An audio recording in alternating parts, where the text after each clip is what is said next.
6 months after the Acolyte's cancellation, the Star Wars TV show's story is still far from over.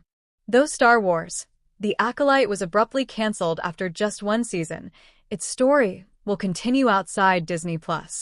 The first live-action show set in the High Republic era, Star Wars, The Acolyte had a lot going for it, including a new, unexplored period, a cast of intriguing characters, and a focus on the lore of the Sith, something that has been severely lacking in other recent Star Wars media. Unfortunately, The Acolyte failed to live up to its potential and proved too divisive for the Star Wars fandom. It never gained the momentum it needed to be picked up for another season, troublingly. Much of the criticism lobbed at The Acolyte was grossly overblown. Like many of the actors in the Star Wars sequel trilogy, the cast was inundated with online hate, but among all the fandom infighting, there were genuine and understandable critiques that surfaced as well, focused mainly on pacing and the story structure. That doesn't mean the narrative or the characters don't have the potential to create something truly wonderful in the future, however, and thankfully, that's still a possibility, though Star Wars, The Acolyte will not return for a second season. It was the first Star Wars show to be officially cancelled, as there has been no confirmed word on the Book of Boba Fett's or The Mandalorian's fates. Lucasfilm has already planned to explore the Acolyte's world through other mediums. At SDCC 2024, 2 full-length Acolyte novels were revealed: Wayseeker by High Republic author Justina Ireland and The Crystal Crown by fellow High Republic collaborator Tessa Gratton. Wayseeker will seek to explore Vernestra Rua's life between the events of Star Wars, the High Republic Phase 3, and The Acolyte. There is a 100-year gap between the two.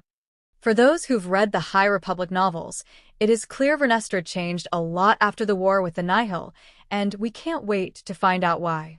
Gratton's novel will focus on Yord and Jeki Lon's characters in the years leading up to The Acolyte.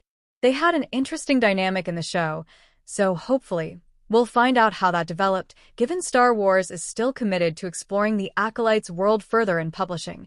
In September 2024, The Acolyte's Wookiee Jedi, Kelneka, received a solo comic one-shot. There's a lot that Star Wars publishing can do to broaden The Acolyte's storytelling. The Darth Plagueis cliffhanger certainly needs to be explored. Audiences deserve to know how Plagueis, Darth Sidious' former master, plays into Kimmer's and Osha's unusual dynamic, and how that eventually leads to Palpatine's apprenticeship. This could happen in comic book form, similar to what happened after Solo. A Star Wars story failed at the box office.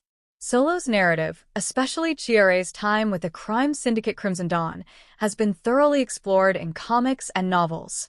Star Wars could do something similar with The Acolyte, giving Kimmer a comic series akin to Star Wars, The Rise of Kylo Ren by Charles Soule and Will Sliney, or publishing a novel focused on Darth Plagueis' life as it pertains to canon. Currently, almost everything we know about Plagueis has been relegated to the non-canon Star Wars Legends continuity.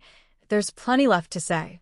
The beauty of Star Wars as a franchise, even more so than other pop culture behemoths like the Marvel Cinematic Universe, is that the characters can live on in supplementary mediums, even after a show is cancelled or a sequel is squashed. Star Wars, The Acolyte may not have performed the way Disney wanted it to, but at least fans of the show can look forward to more stories featuring these new characters beyond the confines of live-action TV.